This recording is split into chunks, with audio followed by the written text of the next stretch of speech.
Hello student, myself Chetna Gaur. May we all are fine. Welcome to all in my Hindi session.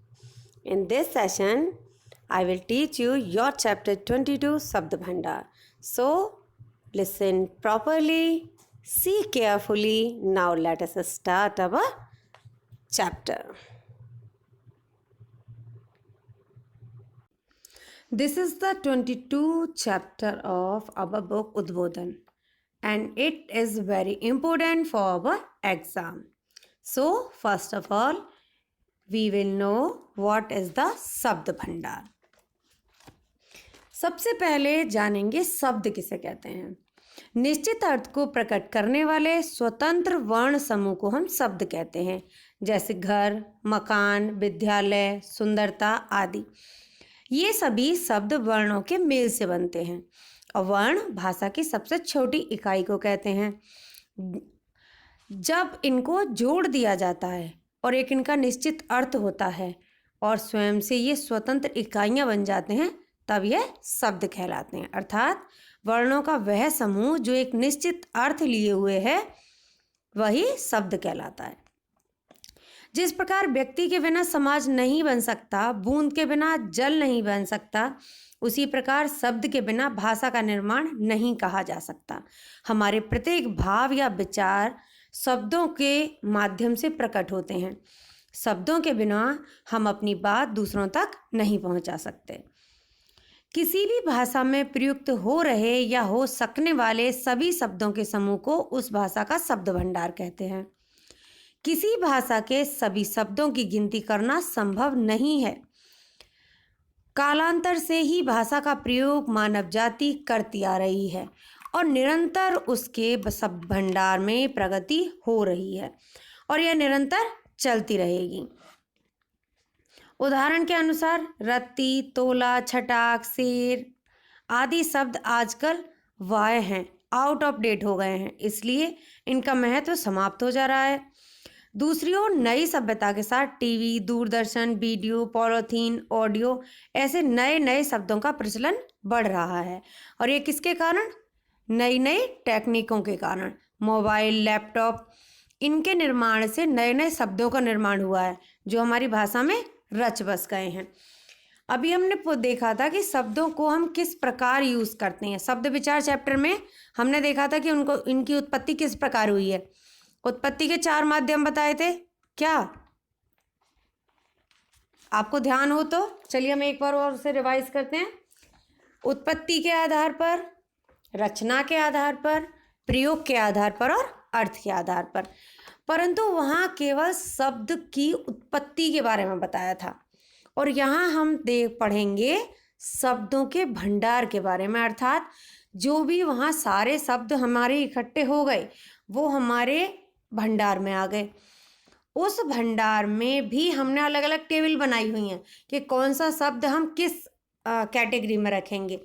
इसमें हमारे बहुत सारे शब्द आते हैं, जैसे पर्यायवाची शब्द, विलोम शब्द, अनेकार्थी शब्द, श्रुति सम भिन्नार्थक शब्द, अनेक शब्दों के लिए एक शब्द और उच्चारण के अनुसार सही शब्द. और एक और कैटेगरी अभी जल्दी में ही जोड़ी गई है कि शब्दों के लिए दी जाने वाली उपमाएं. अर्थात कोई एक पर्सन है, उसको एक सामने कोई और व्यक्ति से सिमिलर दिखाया गया तो कहा है कुछ प्रसिद्ध उपमाएं. ये भी हमारे शब्द भंडार में ऐड कर दी गई हैं. लास्ट कुछ सालों से पहले ये नहीं था. आइए अब यहाँ चैप्टर का फर्स्ट पार्ट है पर्यायवाची. पर्यायवाची शब्द किसे कहते हैं? समान अर्थ बताने वाले वे शब्द जो एक दूसरे के स्थान पर प्रयोग किए जाते हैं वे पर्यायवाची शब्द कहलाते हैं. अर्थात सेम मीनिंग देने वाले वर्ड वह पर्यायवाची कहलाते हैं. अब देखिए यहाँ हम एग्जाम्पल के थ्रू समझते हैं. सामने पूरा एक टेबल दिया हुआ है, इसमें से आप कोई भी 2 वर्ड्स या 3 वर्ड्स तैयार करते जाएं. अब आपके यहाँ टेबल में 5 वर्ड्स दिए हैं या 6 वर्ड दिए हैं या 4 दिए हैं, इसकी कोई आवश्यकता नहीं है. आप केवल 2 वर्ड या 3 वर्ड्स भी तैयार करते हैं तो आपके एग्जामिनेशन की अच्छी प्रिपरेशन हो जाएगी. Now our first word is राजा, भूप, भूपति, नृप, नरेश. पानी, जल, नीर, बारी, सलील. हवा, वायु, समीर, पवन, अनिल। तन, शरीर, देह, काया, कलेवर। समुद्र, जलधि, सागर, सिंधु। इच्छा, चाह, कामना, अभिलाषा। नेक्स्ट, अश्व, घोड़ा, तुरंग, बाजी, घोटक। गणेश, गणपति, लंबोदर, गजानन। असुर, दैत्य, दानव, धनुज, राक्षस, निशाचर। आग, अग्नि, अनल, पावक, दहक। हाथी, गज, कुंजर, करी, गजेंद्र। सिंह, शेर, वनराज, हरि, केसर। कमल, पंकज, नीरज, सरोज। कपड़ा, वस्त्र, चीर, अंबर, पट। अतिथि, मेहमान, अभ्यागत, पाहुना। प्रकाश, रोशनी, उजाला, ज्योति, प्रभा। तलवार, खड़ग, करवाल, कृपाण, चंद्रहास। वृक्ष, पेड़, पादप, बिटप। प्रातः, भोर, सवेरा, सुबह। पवित्र, शुद्ध, पुण्य, निर्मल, पावन। पुत्र, बेटा, सुत, तनय। देखिए अब हमें इसी प्रकार ये बहुत लंबी टेबल दी हुई है, आप इसको ढंग से पढ़ें और रीड करें। अब हम इसका नेक्स्ट पार्ट पढ़ते हैं, विलोम शब्द। देखिए विलोम शब्द किसे कहते हैं? विलोम मीन्स जो हमारा शब्द दिया हुआ है उसका उल्टा या विपरीत अर्थ बताने वाले शब्द को विलोम शब्द कहते हैं। अब यहाँ डेफिनेशन क्या होगी? जो शब्द एक दूसरे का उल्टा अर्थात विपरीत अर्थ देते हैं उन्हें विपरीतार्थी या विलोम शब्द कहते हैं। जैसे उदय, अस्त, आज, कल, अमीर, गरीब, निर्बल, बलवान आदि। देखिए कोई यहाँ पे अब टेबल दिया हुआ है बिल्कुल अच्छे से अरेंज करके, हम कुछ शब्द पढ़ेंगे यहाँ पर और आप ऐसे बाद में चैप्टर से ढंग से पढ़ेंगे। घृणा, प्रेम। जीवित, मृत। अनुराग, विराग। आदान, प्रदान। आयात, निर्यात। आशा, निराशा। उपकार, अपकार। अनुज, अग्रज। कम से कम आपको हॉलीडे होमवर्क में 20-50 वर्ड आपको तैयार कर ही लेने हैं। तीव्र, मंद। कृपालु, क्रूर। आर्द्र, शुष्क। अनुरक्ति, विरक्ति। सजीव, निर्जीव। विरोध, समर्थन। सरस, नीरस। हानि, लाभ। बंधन, मुक्ति।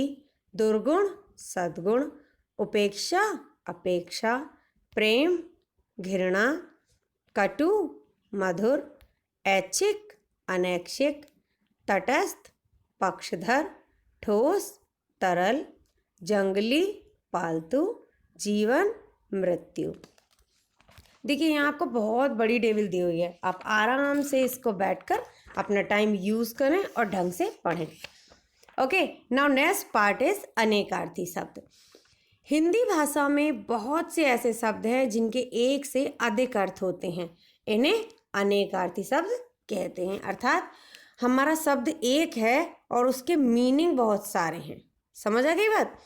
अब जैसे हमने कहा अंक, तो अंक माने मैथ में जो हम वर्ड यूज़ करते हैं उसकी डिजिट हो गई, गिनती का अंक। सेकंड, अंक माने गोद, और अंक मीन्स किसी भी प्ले का पार्ट।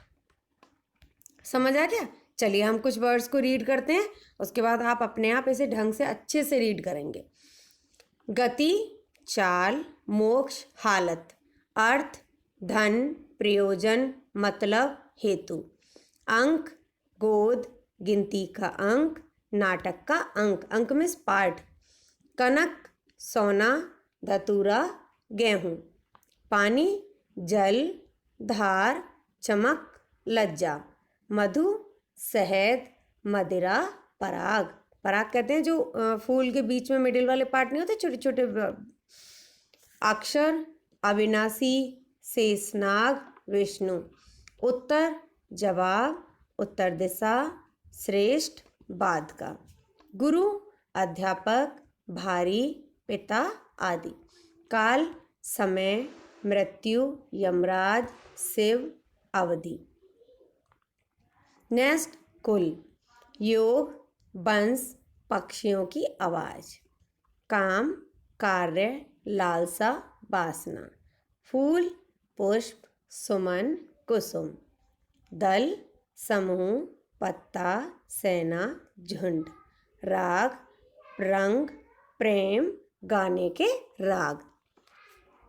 देखिए अनेकार्थी शब्द, यहाँ एक शब्द के अनेक अर्थों को मीनिंग के तौर पर बताया है। आइए नेक्स्ट पार्ट पढ़ते हैं। अनेक शब्दों के लिए एक शब्द। जहाँ पर हमें भाषा को संक्षिप्त करने की आवश्यकता होती है वहाँ पर हम अनेक शब्दों के लिए एक शब्द को प्रयोग करते हैं।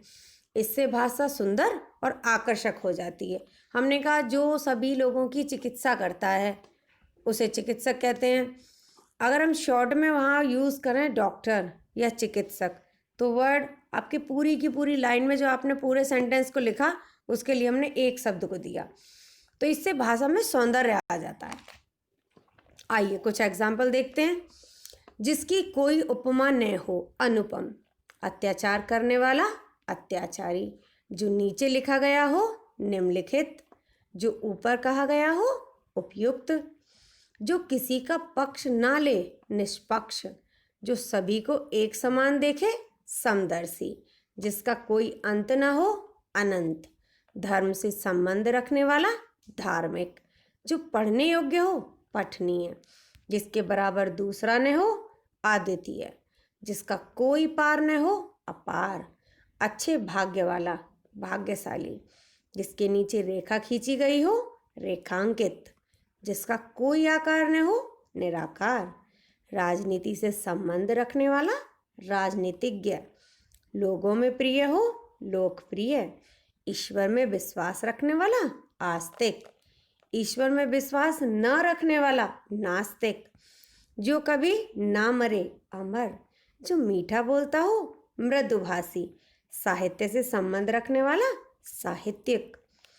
तप करने वाला, तपस्वी। जो सब कुछ जानता हो, सर्वज्ञ। आइए नेक्स्ट है एकार्थी प्रतीत होने वाले शब्द। देखिए ये हमारे चैप्टर में यहाँ नहीं दिए हुए हैं, पर आगे आप ध्यान रखें हमारे शब्द भंडार के अंतर्गत ये भी एक पैर आता है पार्ट। एकार्थी प्रतीत होने वाले शब्द से हमारा मीनिंग है कुछ ऐसे शब्द भी होते हैं जिनका अर्थ एक सा प्रतीत होता है परंतु उनके अर्थ में भिन्नता होती है। जैसे हमने कहा दुख और कष्ट, और इसमें दोनों का मीनिंग हो गया दुख, अप्रिय स्थिति में उत्पन्न होने वाला मानसिक कष्ट, और कष्ट प्रांगण संबंध होने पर मन और शरीर को समान रूप से पीड़ा देने वाला, वह कहलाता है कष्ट। आइए नेक्स्ट है कुछ प्रसिद्ध उपमाएं। कुछ प्रसिद्ध उपमाएं, ये मैंने आपको भी आपके चैप्टर के स्टार्टिंग में समझाया था। हिंदी भाषा में पशु पक्षियों, जड़ वस्तुओं और कुछ महान व्यक्तियों के संबंध में बहुत सी उपमाएं प्रचलित हैं। उनमें से कुछ नीचे दी गई हैं, ये भी आपके एग्जाम में आती हैं। आइए एक बार हम इन्हें रीड करते हैं। हनुमान जैसा सेवक, श्रवण जैसा मातृ पितृभक्त, श्री राम जैसा आज्ञाकारी, चाणक्य जैसा कूटनीतिज्ञ, रावण जैसा अत्याचारी, कर्ण जैसा दानी, भीष्म जैसा दृढ़ प्रतिज्ञ, अशोक जैसा महान शासक, नादिर शाह जैसा अत्याचारी, सूरज जैसा प्रकाशवान, लोमड़ी जैसा चालाक, शेर जैसा साहसी, गिरगिट जैसा रंग बदलने वाला, गीदड़ जैसा डरपोक, कोयल जैसी मीठी बोली, नदी जैसा बेकवान, पत्थर जैसा कठोर, मूर्ति जैसा अचल, शंकराचार्य जैसा विद्वान, अर्जुन जैसा धनुर्धारी, लक्ष्मण जैसा भाई, परशुराम जैसा क्रोधी, विभीषण जैसा घर का भेदी, युधिष्ठिर जैसा सत्यवादी, तानसेन जैसा गायक, तुलसीदास जैसा लोकमान्य कवि, नारद जैसा लड़ाने वाला, पृथ्वी जैसा सहनशील, हिरनी जैसी आँखें, बर्फ जैसा ठंडा, गधे जैसा मूर्ख, कुत्ते जैसा स्वामी भक्त, हाथी जैसी चाल, कमल जैसा कोमल सुंदर, बैल जैसा काम में जुटा रहने वाला, चांद जैसा गोरा। देखिए शब्द भंडार पढ़ने की आवश्यकता क्या है, पहले हम इस चीज को और जान लें। कभी कभी हम लोग आपस में बातें करते हैं, भाई उसकी प्रशंसा में तो मेरे पास शब्द नहीं थे, या मैं कुछ कहना चाहता था मुझे पर्याप्त शब्द नहीं मिले। इन सभी के सल्यूशन के लिए या फिर अपने निबंध, ऐसे या लेटर, किसी भी पैरा राइटिंग आदि को अच्छे से सुनियोजित करने के लिए हमें शब्द भंडार पढ़ने की आवश्यकता होती है। इससे क्या होता है, भाषा सुंदर, आकर्षक और सुनियोजित हो जाती है। हम उल्टा सीधा कुछ भी लिखते जा रहे हैं, उसका कोई सेंस नहीं होता। तो अगर हमें कोई भी अपनी बात को सही से और आकर्षक रूप से प्रकट करना है तो हमें शब्द भंडार पढ़ने की आवश्यकता है। Maybe all of you understood your chapter. Otherwise, read properly many times. So student, this is your today's session. Next lecture will be continue. Thank you and have a nice day. Be safe and be happy.